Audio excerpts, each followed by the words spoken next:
I think it was from their last album. My next guest is one of the best known property developers in the country, and he says he owes the banks about €40 million, and if they decide to pull the plug on him, he will lose everything, and that there certainly won't be anyone there to bail him out. But he also says that whatever happens, he's not afraid to pick himself up and start again. Would you please welcome Mick Wallace?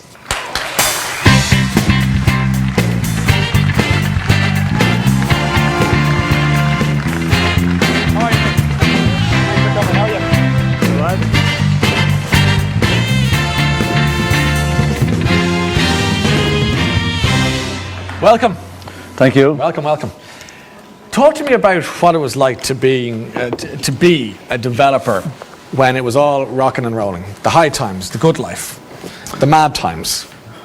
But it wasn't, for us, it wasn't that mad different from the 10 years before that, because we just worked very hard anyway, and the only difference with what you call the boom time was probably more pressure, because we were playing with bigger stakes. The business was growing.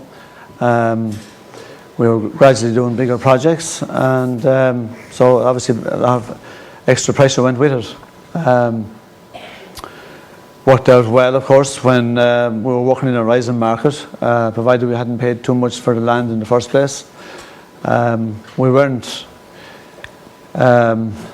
big developers, we were builders more so than developers, but you get called a developer if you buy land and then go ahead and build it. Sure. But the majority of the big developers in the country would actually have been land bankers, and they wouldn't have had to pay the dear prices that we had to pay for our land. I mean, we would have bought a site at a time in order to progress the business, and we would have always had to pay market value for it, whereas the land bankers, they either bought the land very cheap without zoning, got it zoned, or even bought it in large scale after it was zoned, and obviously it was more lucrative that way.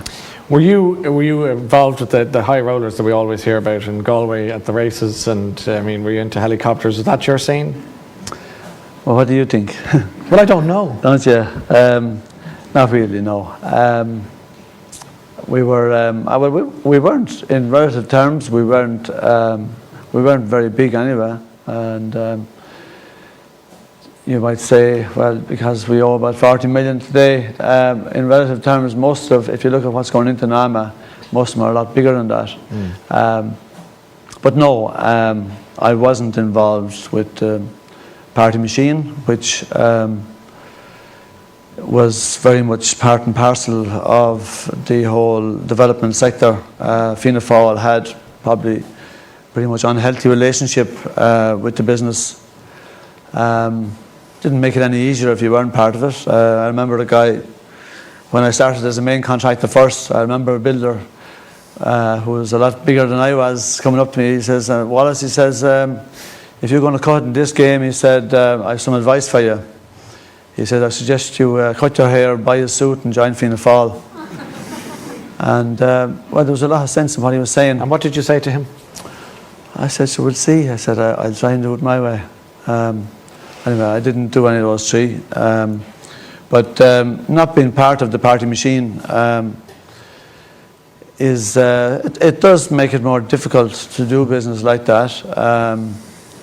You have to remember, well, most of my lifetime, Fianna Fáil have been in power, and it's very much a one-party state here. And for all practical purposes, I mean, they do run the country a bit like the mafia. But they wouldn't agree with you, would they? I mean, no, but they would say that they're the interests of the country at heart. Well, I suppose what my feeling would be that I mean, the prevailing political philosophy in the developed world for the last 25 years has been neoliberalism, which is really, and neoliberalism in a nutshell is about governments taking care of big business first and the people second. But you're quite political yourself, aren't you? You're politicised. It would not be fair to say, because you know the banners you hung from the side of various sites that you had, no to Nice, or no to Nice, no to war, no to US imperialism was one, and then we have the blood of Iraqi children on our hands. Do you think that those sorts of posters would have cost you business? Yes, they would have, yeah. In what respect? Well, we used to do a lot of work for the City Council, which is a state body, and we put up 5 different banners at different stages, and the one that got the most attention was the No to War, No to Nice, No to American Terrorism in 2002, and it was just before the invasion of Iraq, and at that particular time I had 10 jobs with Dublin City Council, and I'm afraid that work dried up. Do you see a direct correlation to the banner and the work drying up? Actually, I'm afraid so, yeah. The government were displeased with the banner up. I suppose there was some pressure coming from the Americans that they didn't like that up, and the government's attitude was, well, if I'm working for the council should be able to tell me what to do, and I was asked to take it down, and they tried to take it down themselves, and I had to go to the High Court to keep them away from it, and which I won. I was told in no uncertain terms that it'd be hard for me to get work again if I didn't play ball. Would you think of going into politics? Well, I've thought about it, but it'd be very difficult for me to have any power and have any influence. I don't particularly like the way the country is run. I think it's very apt that right through the boom times, our government were forever boasting about having a great economy, and they could never possibly have boasted that we had a great society. And to think of the massive money that was coming into the exchequer, it's hard to credit that 1 in 5 children in this country are prone to poverty, and that's very unacceptable. I do think society in general in Ireland has grown more unequal in the last 20 years rather than the other way around. In the so-called good times, because that's what we can only call them that now, because we know that there was a touch of the false economy, so to speak, going on. Was it easy to get money from the banks? No, not for me, no. I never found it easy to get money from the banks, no.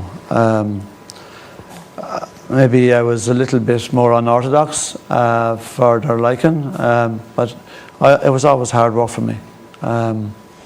Even the development where we have the Italian Quarter now, I remember in 1999, I remember going to one of the main Irish banks and looking for the money, and I'd been touting for the money for a good while, and it was proven very difficult, and I remember being called into their headquarters, and we're going in one day off a building site where we'd been pouring concrete, and I had these 3 nice gentlemen, well dressed, on the other side of the table to me, and I made my case. I had bought a piece of land on the Quays in a couple of different parts, and I was looking to build for what's there now, and it was a rising market at the time, and I thought it was a very good proposition, and I didn't think it was a big risk for them, but it turned out that they made it very difficult. Not only did they want me to pre-sell all the units before they think of giving me money, they also wanted me to pay for a financial controller that would oversee the project. But I felt that I had some clue of business myself, and I had run it reasonably well. And but they also told me that they wanted to put in a big builder to build it. How much do you owe the banks this evening? Well, I would owe them around the 40 million mark. And how much interest are you paying on most of those debts at the moment? Well, I deal with 4 different banks, and I would be giving money to all 4 of them every month, or they wouldn't have tolerated us this long. Are you paying interest? We're paying interest on some development work, on some development projects that we've completed, where there's a rent roll. Now, as you know, I did say on prime time that I wasn't paying interest on some development sites, and that's are true. the banks pursuing you for that? Yes, life is very difficult. How difficult is it? I mean, well, what are the banks doing to try and recoup that? Well, we're under a lot of pressure all the time. We're trying to continue to run the business. We've managed to do so up to now. I think that, if people would be maybe of the perception that every builder or developer is going to get bailed out and it's going to cost the taxpayer money, I can assure you I won't be costing the taxpayer anything. Are you in danger of losing a home, Mick? Well, like most people in my position, we would have given personal guarantees against loans. So yes, they would. If any of the banks decide to put in a receiver or liquidator, there's a good chance that it'll all go, and they would have the option of taking my house. Yeah. Does that present itself as a real concern to you, or is it still too hypothetical? Well, sure, it is a concern to me, but all I can do is my best to make it work. I mean, I would be fairly confident that if the banks supported me, that I would see out the crisis, and I'd pay every single penny that I owe to anybody. And if the banks choose not to support you and feel they want their money, they'll take what they can get? If any of the banks say, listen, we want the money now, your sanction is up, and you can't get money anywhere at the moment. I mean, the banks have been closed for over a year, probably unlikely to open before next summer. You'll find NAMA will have to be well in place, I think, before they start trading again. So, yes, I'm at the mercy of the banks, and if any of them choose to pull the rug from under me, it would put the end of my business. Do you still have a vineyard in Italy? Is that still running, or is that gone? So that could go too. Can the banks here take that, or do you have to deal with that elsewhere? Is that safe over there? If the banks can take just about everything. I haven't got a whole lot of different companies. It's very much all tied up together, and because there's personal guarantees involved, any stuff that's even not in the company name but personally owned by me is also caught in the net. Well, we wish you well. It's difficult times for people at every end of the spectrum, there's no question about it. But thanks for coming to see us this evening. No problem. Mick Wallace. Thank you.